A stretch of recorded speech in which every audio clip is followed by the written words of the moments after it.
In this video, we're going to start to take a look at inequalities. And the main difference between an inequality and an equation comes down to the symbol in the middle. In an equation, we have an equal sign because both sides are equivalent. They have the same value. In an inequality, we're saying that the sides are not equal or unequal. And we use a symbol to indicate which side is larger. The inequality symbol will always open up to the larger side. So in this case, we would say that x plus 4 is greater than 10. We need to know these four inequality symbols. Like reading in English or reading a book or reading anything, we read from left to right. So when the inequality symbol is opening to the left, we would say greater than, because whatever we have here is greater than whatever's on the other side. If the inequality symbol opens to the right, that is our less than symbol. We would say whatever we have is less than the other item. We could also have greater than or equal to or less than or equal to. That's indicated by the underline underneath the inequality symbol. That means that whatever we're talking about could be equal or greater or less. So both sides could be the same or they could be different. We're also going to be graphing these inequalities on the number line.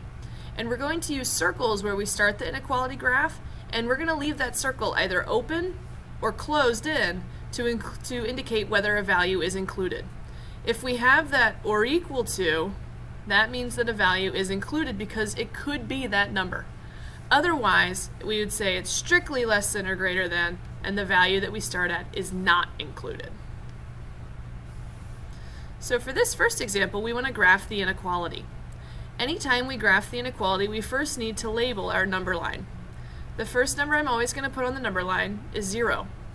Then I'm going to put the number that I see in the inequality. Here we have 6, and that's positive, so it's going to go to the right of 0.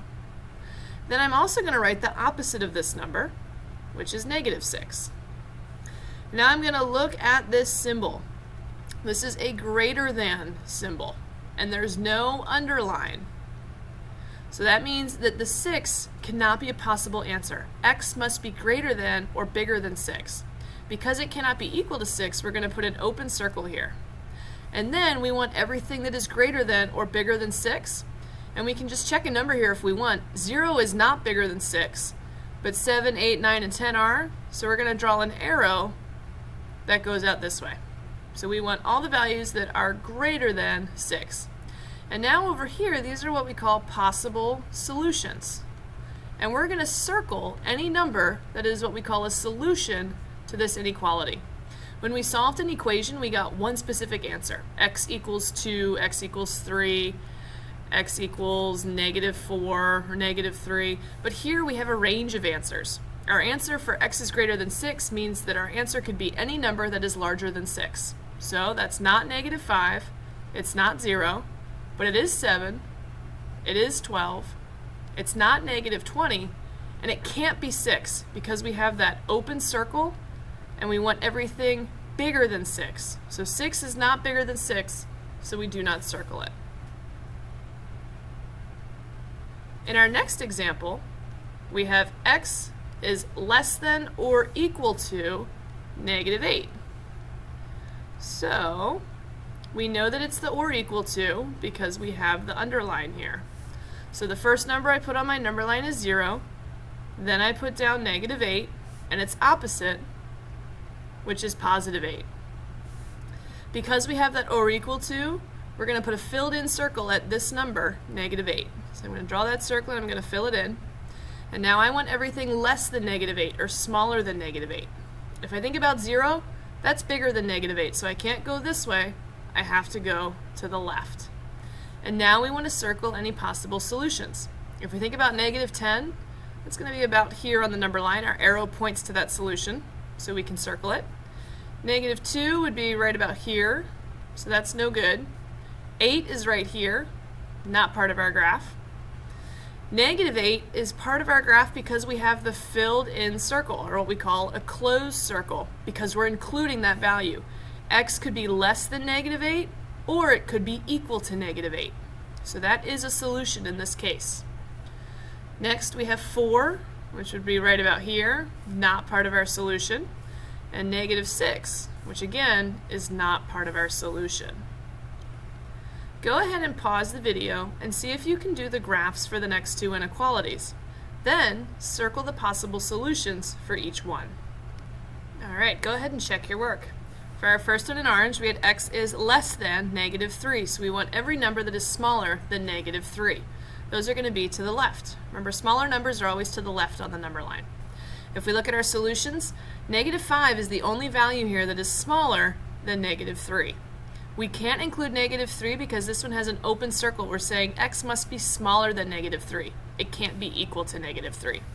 For the next one, we want everything greater than or equal to 10.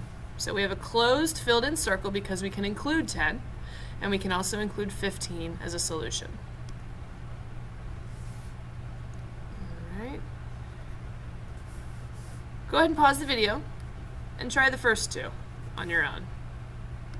All right, so if we look at these, our first one is x is greater than 9, so that means we want every number larger than 9.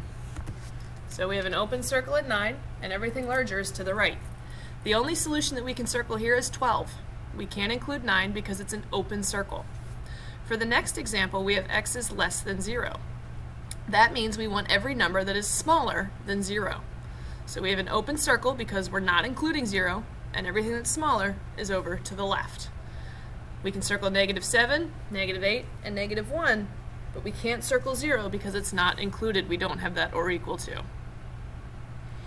Our process is the same even when the inequality is written kind of backwards.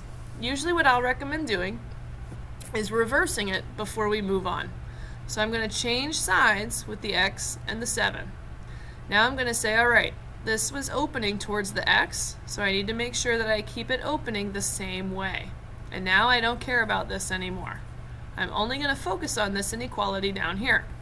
So we graph 0, we graph 7, we graph its opposite, and now this is greater than or equal to. Because I have the or equal to, I can include 7 in my solution set.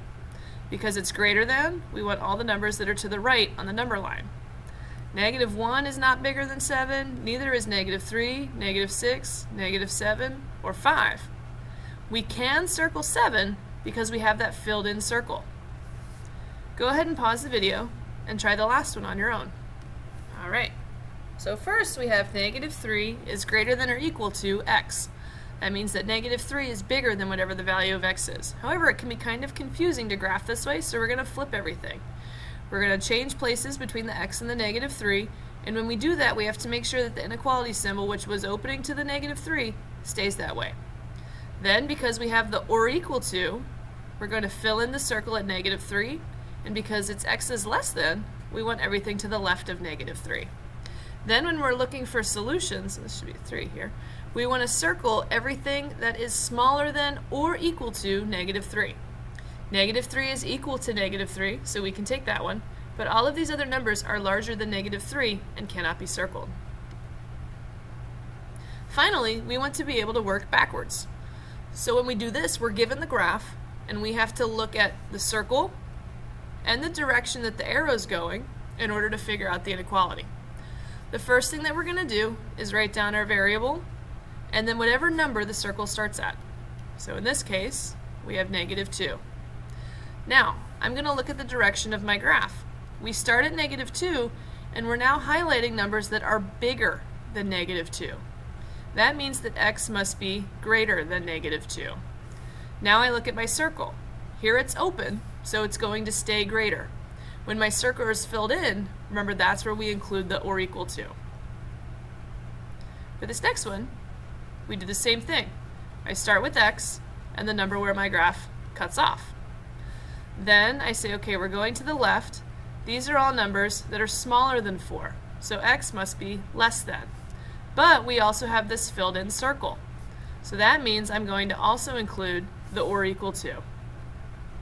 Go ahead and pause the video and see if you can identify the last two inequalities. Go ahead and check your work. For the first one, we have x and negative 3, and the numbers that the graph highlights are everything smaller than negative 3, so x must be less than. Our circle is open, so we do not include the or equal to.